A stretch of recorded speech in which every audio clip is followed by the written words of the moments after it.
Okay, this time, you guys, we're going to do the Krebs cycle. I'll go over a review of it. So, we had started out with glucose. We went from glucose to pyruvate.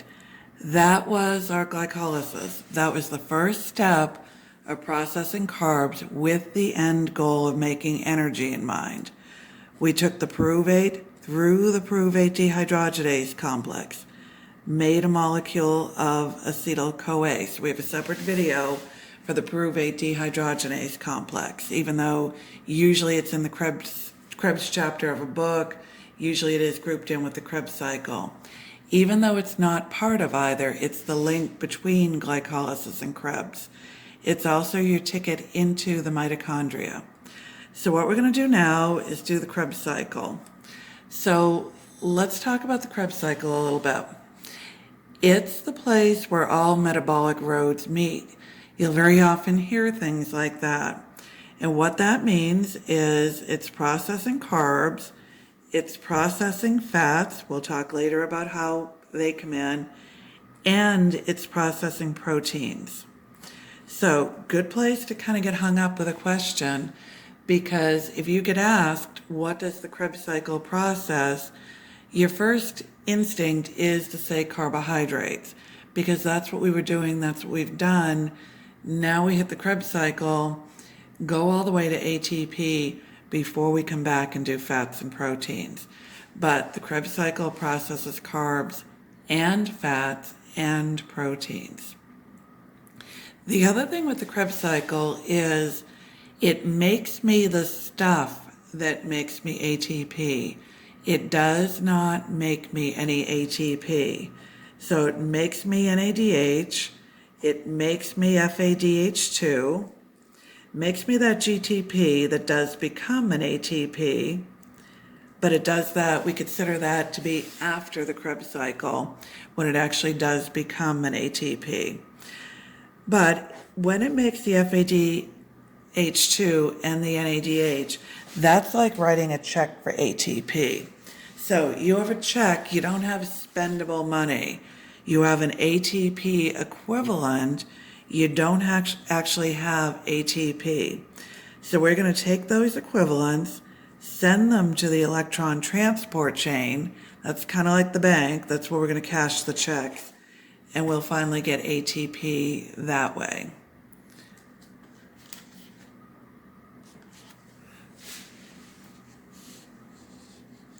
Okay, so this is the diagram that we used in class. So this is the one that you use, made your cheat sheet from, things like that. Quarter 2, I have a color copy of it posted online for you to work with and work your way through. It comes from the Garrett and Grisham book. I like that it has the structures, but I like pictures. Some of you guys won't like that. To you, it's clutter. You'll want a cleaner diagram. But like everything, you have got to go through the structures at least once, see what's going on, see what kind of reactions they are, how they're happening, to have the understanding that will make you own this stuff. And you have to own it to retain it, to be able to do it during boards and everything. And more importantly, you have got to own it to be able to apply it to patient care. So we did the pyruvate dehydrogenase complex. There's another video from that. That took us from pyruvate to acetyl-CoA. Now we have that molecule of acetyl-CoA. We're going to kick off the Krebs cycle. So the Krebs cycle is a cycle. Any process that is a cycle has to have a molecule that's both a product and a reactant. The molecule that's both a product and a reactant of the Krebs cycle is the 4-carbon molecule called oxaloacetate. Here's the thing though, when you first look at the Krebs cycle, you look at it and think, what am I accomplishing? I start with the same molecule I end with. What did I accomplish? Well, you do start with the molecule you ended with, but oxaloacetate is a fairly low energy molecule.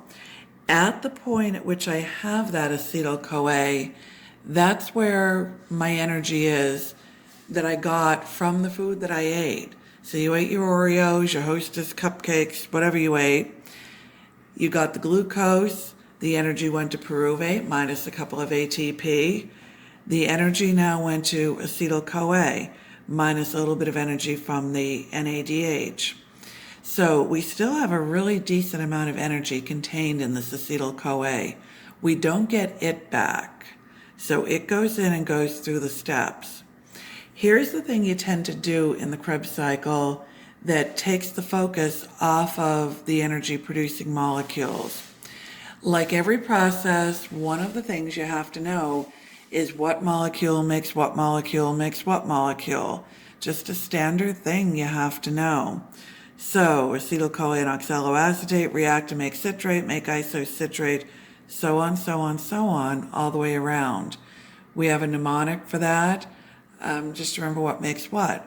But we tend to focus on that.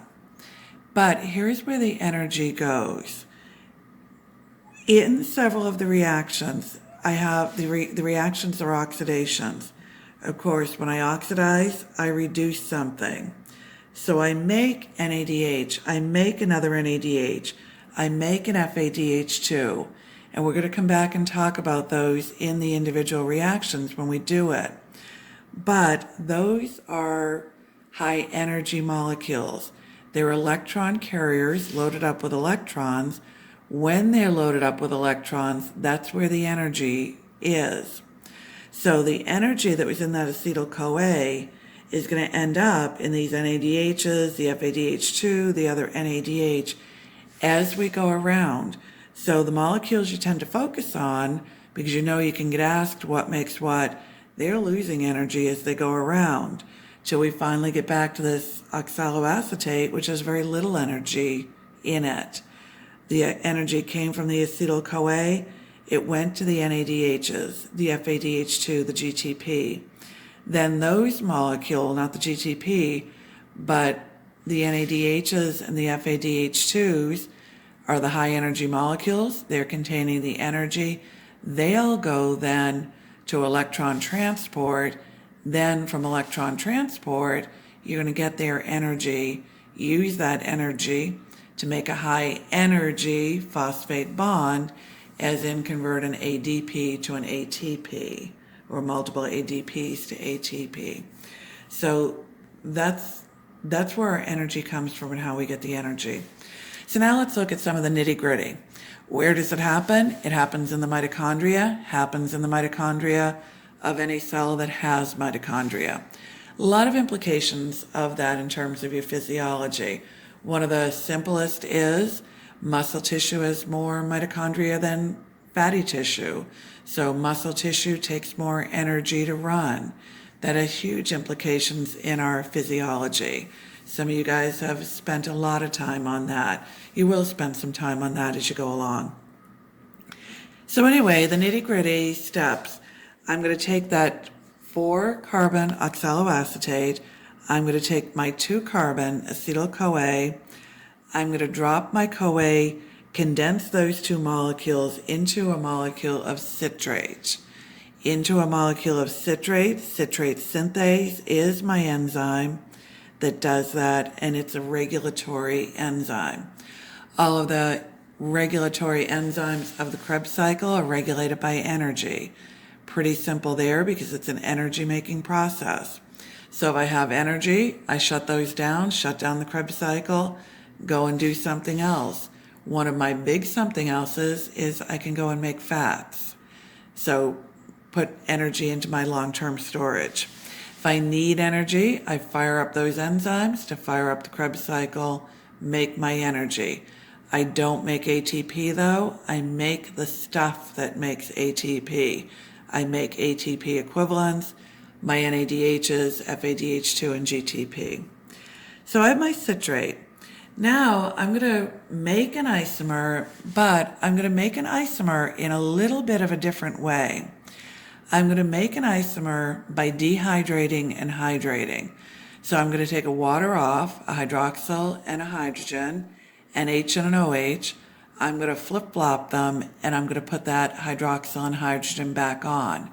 The hydroxyl will go on the hydrogen, or on the carbon the hydrogen came off of. The hydrogen will go on the carbon the hydroxyl came off of.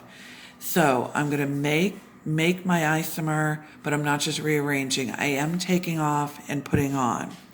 So the arrows in this diagram, one of the downsides of this diagram is all the arrows are one way just because it's describing going in a direction. This one truly is one way because it's a regulatory step.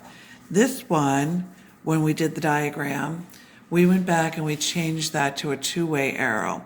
That's actually a reversible reaction.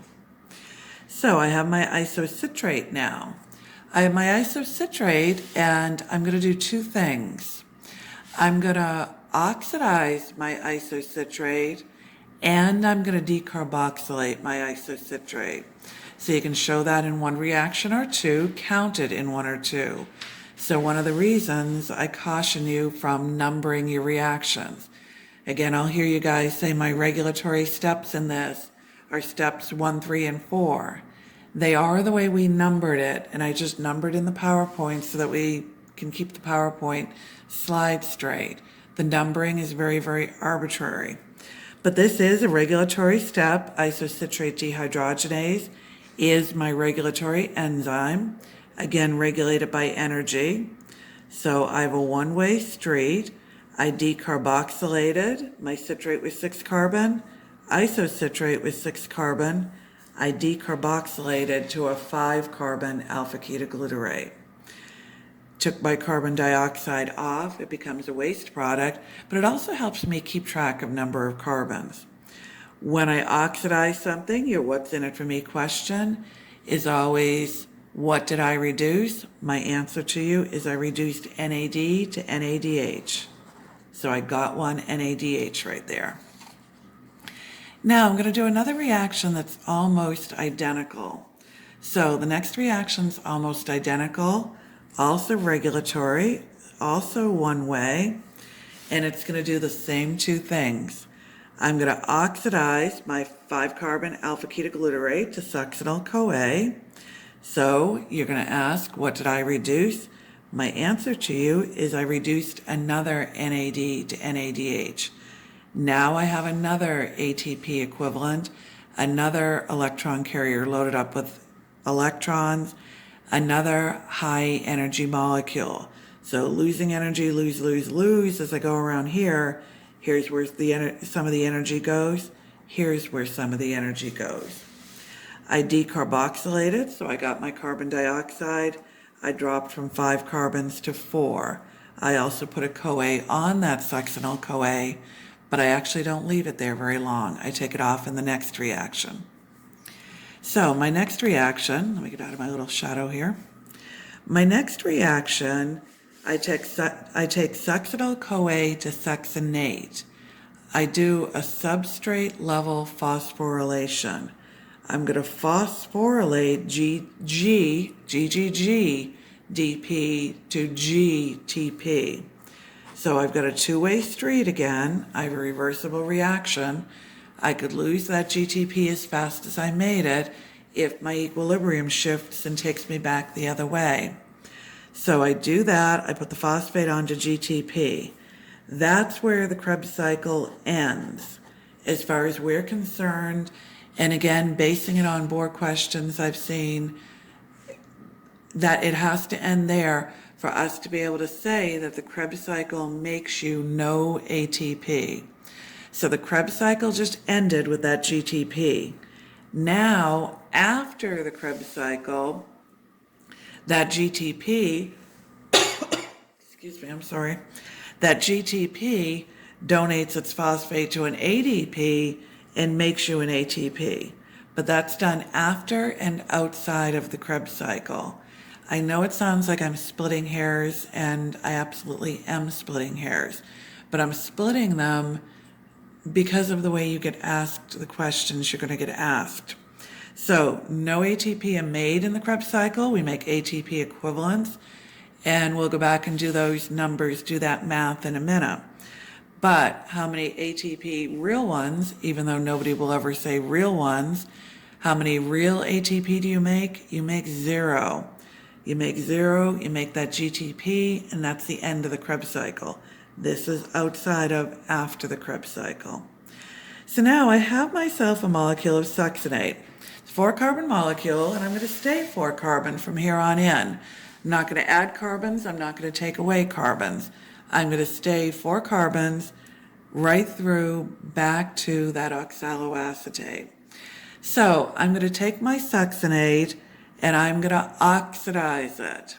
So I'm going to oxidize it, reversible reaction, oxidize it to fumarate. Your question, what did I reduce? Here's your answer. I reduced FAD to FADH2. Another ATP equivalent, another electron carrier loaded up with electrons. This enzyme is a little bit of a kind of controversial one. This is the enzyme succinate dehydrogenase that nobody argues this part of it. No one argues that it's the enzyme that links Krebs cycle to the electron transport chain. For quarter 5, you guys know that succinate dehydrogenase is complex 2 of the electron transport chain. Quarter 2, you'll learn that. So by being a molecule, an enzyme in both, it provides that physical link. So it links the two processes. It also links the Krebs cycle to the inner mitochondrial membrane because that enzyme is embedded in the inner mitochondrial membrane. So nobody argues that. What will differ from book to book is whether succinate dehydrogenase is regulatory or not. So remember we talked about if your feet are held to the fire and you have to call it regulatory, do it. Because it does have a regulatory effect because of its link to electron transport. Or if your feet are held to the fire and you have to call something else, or have to call it not regulatory, do that too. No one argues citrate synthase, isocitrate dehydrogenase, and alpha-ketoglutarate dehydrogenase, that all 3 of those are regulatory, always regulatory, no argument on the regulatory, and all regulated by energy. This one, we play with the definition a little bit on that. So anyway, I oxidize my succinate to fumarate. I oxidize my succinate to fumarate while I reduce FAD to FADH2. Now, I've got this double bond in there I'm not too excited about because I want to oxidize again. So, like I very often do, between 2 oxidations, I'm going to do a hydration. I'm going to open that double bond up. I'm going to put a hydrogen and a hydroxyl on there, hydrate it, and then I'm ready to oxidize again. So all I do is put a water in here, reversible reaction again. The water is going in, so I get my malate. Same energy, same everything. I didn't get anything usable in terms of getting an ATP equivalent. Now I've got my malate. I'm ready to oxidize one more time. So I'm going to oxidize my malate back to oxaloacetate. I'm going to get the last little bit of energy out of this molecule. Again, reversible reaction. I'm going to reduce NAD to NADH when I do that. So I've gotten my 3rd NADH now. I've drained all the energy, in a sense, out of that acetyl-CoA. So what I've ended up with in the process of doing that is 3 NADHs, 1 FADH2, and 1 GTP. So those are the molecules that I made in the Krebs cycle. So now let's talk about how to remember this, and then we're going to go do some accounting. So every process, you have to know what makes what. Easy way to remember it is a little mnemonic, a little PG rated, but I don't mean to offend anyone, but we'll do it. We'll do the mnemonic, not offend you, I hope. So anyway, let's look at the mnemonic for this. Let's take again the first letter of each word. We're going to ask a question. So, first letter of citrate, C. So my word is going to be can. Isocitrate is an I, can I? We're going to ask a question. Alpha-ketoglutarate, we're going to use the K. Can I keep? We're going to keep something for our office, and I'm just using this for the mnemonic, and no disrespect to anybody intended, but I'm going to use my 2 S's, my succinyl-CoA and my succinate. Can I keep sex slaves?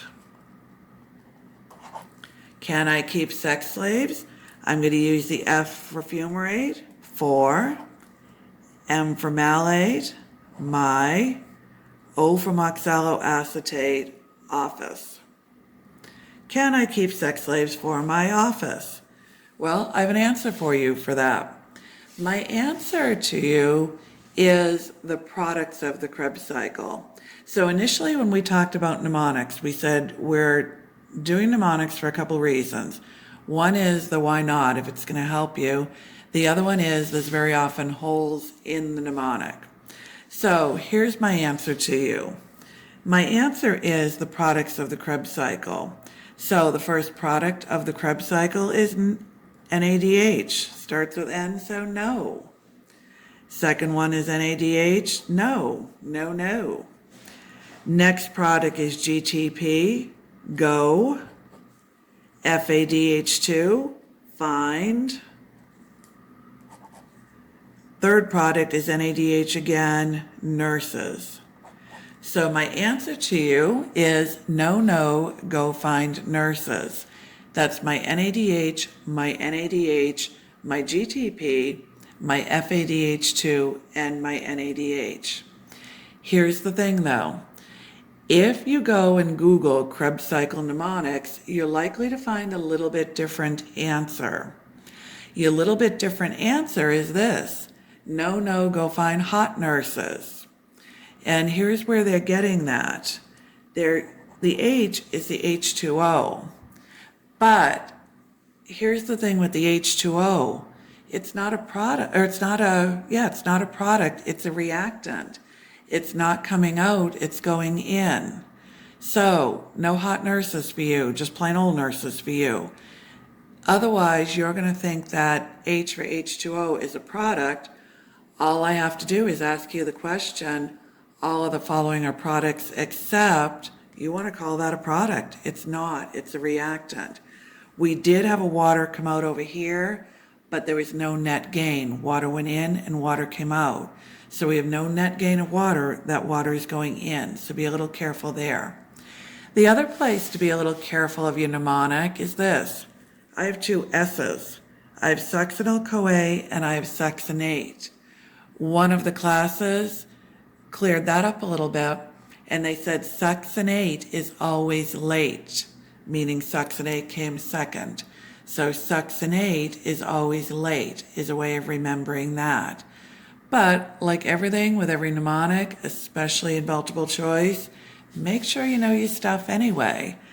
If I ask you, or if anyone else asks you, what does alpha-ketoglutarate make, the question's very likely going to look like A, succinyl-CoA, B, succinate, C, another thing that starts with S, D, another thing that starts with S. So your mnemonic is just an aid. It's not the be-all, end-all, so don't use it as the be-all, end-all. Use it just to help yourself out a little bit. Okay, the next thing we're going to do is we're going to account for ATPs. Let's convert all these equivalents to the real thing. So we just did the Krebs cycle, and we're going to answer some how many ATP questions. Keeping in mind with how many ATP questions, you need 3 pieces of information. You need per what? Per before or after the split. And of course, since one glucose made 2 pyruvate, each pyruvate made an acetyl-CoA, I'm going to do 2 rounds of the Krebs cycle for each molecule of glucose. So we're removed from that split. You've had time to forget it, but don't forget it. Each glucose makes 2 pyruvate. Each pyruvate makes an acetyl-CoA. So I do 2 rounds per glucose. Net versus made belongs to glycolysis. So we did that. I couldn't imagine you seeing it here. Real ones versus equivalents absolutely belongs to the Krebs cycle. So how many real ones do I make? None. No matter what I give you to multiply that none, that 0 by, it's still 0. So I might tell you per glucose, per whatever, per something to multiply by, Anything times 0 is still 0. So real ones, 0. Now let's look at how many equivalents we get from the Krebs cycle.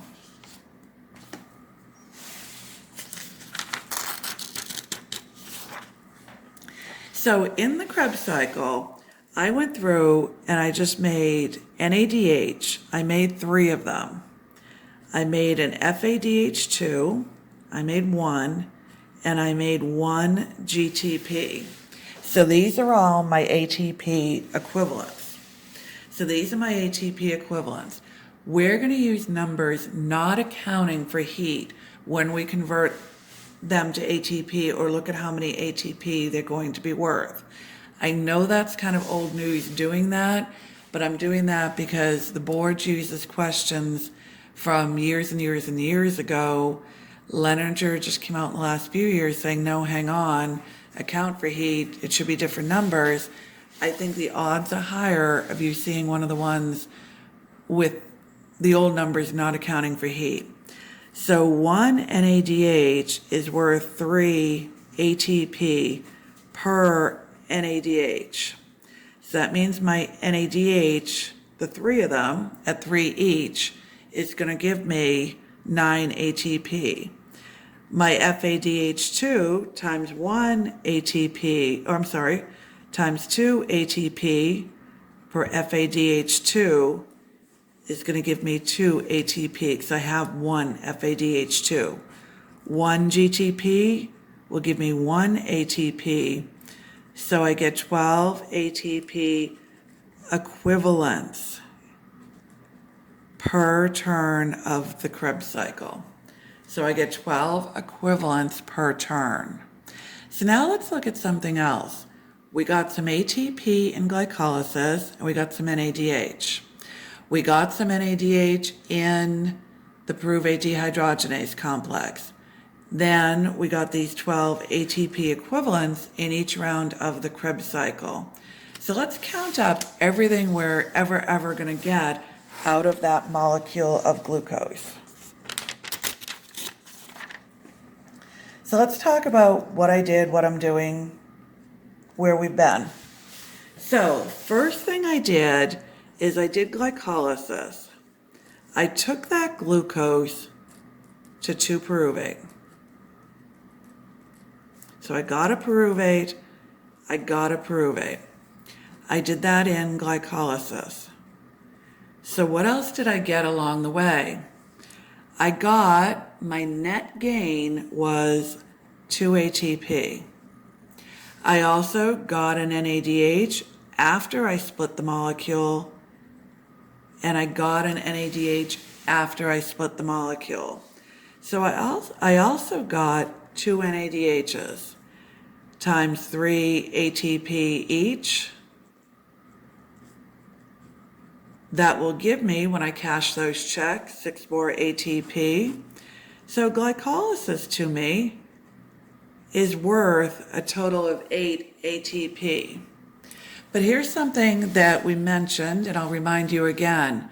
1 molecule of glucose is worth 36 to 38 ATP. So we'll say things like glycolysis isn't a particularly efficient process.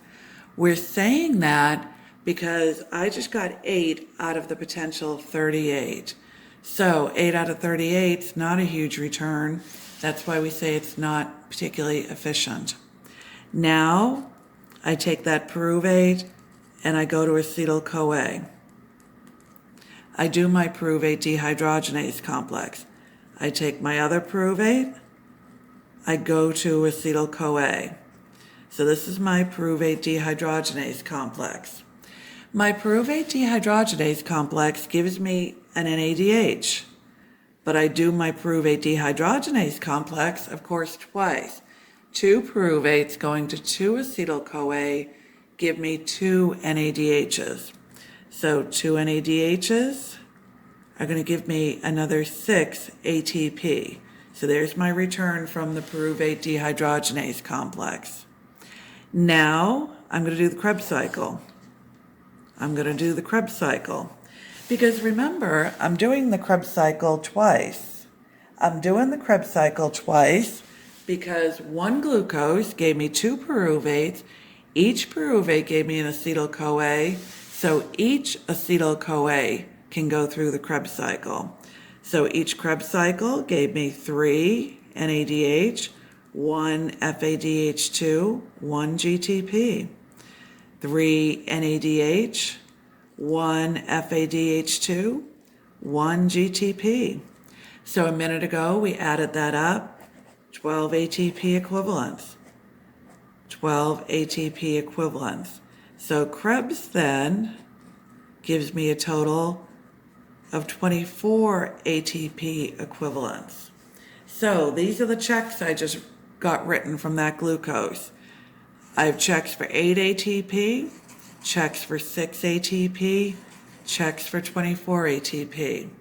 So when I take all these equivalents and send them to the electron transport chain, I'm going to get a total of 38 ATP out of that glucose. So right at the beginning when we were talking about glycolysis, we had a table that was similar to this. And I said you can draw it a couple of different ways. So here's the decision you're going to make when you decide how to draw this. You may like this way and use this, or you might change it completely. So here's the analogy for it. You get checks and you get insurance and you get all that in your office, and even if you're a cash practice, somebody usually brings that up, you're still going to get paid with some checks, credit card slips, non-spendable things. So you need to decide, and your accountant's probably going to just tell you what you should do, but do I assign those checks, credit card slips, whatever, to the day they come into my office, or do I assign them to the day I went to the bank and turned them into spendable money? And you're probably going to say, I don't care, I'll just do what my accountant tells me, which is what I did. So here's the thing. What I did here is I assigned those equivalents to the process that makes them. So I assigned the checks and the credit card slips to the day they came into the office. I find that easier to keep track. Alternatively, I could have just left the NADH, left the NADH, left the NADH, FADH2, and waited and assigned all of those to the electron transport chain. So really 34 of my ATP would have come from the electron transport chain. Those 2 GTP I would have put as an aside somewhere, but got them, and those 2 ATP would have been assigned to glycolysis. Whichever way it sits right in your head, do it. But also take a minute when you're doing the notes. Of course, now that you have the video, you can rewind it. But typically when we do it in class, I always tell you, take a minute, make sure in your notes they're clear why you did whatever you did, so when you go back to a board quarter, you can tell why you did whatever you did. So that's it for the Krebs cycle, and we'll do another video.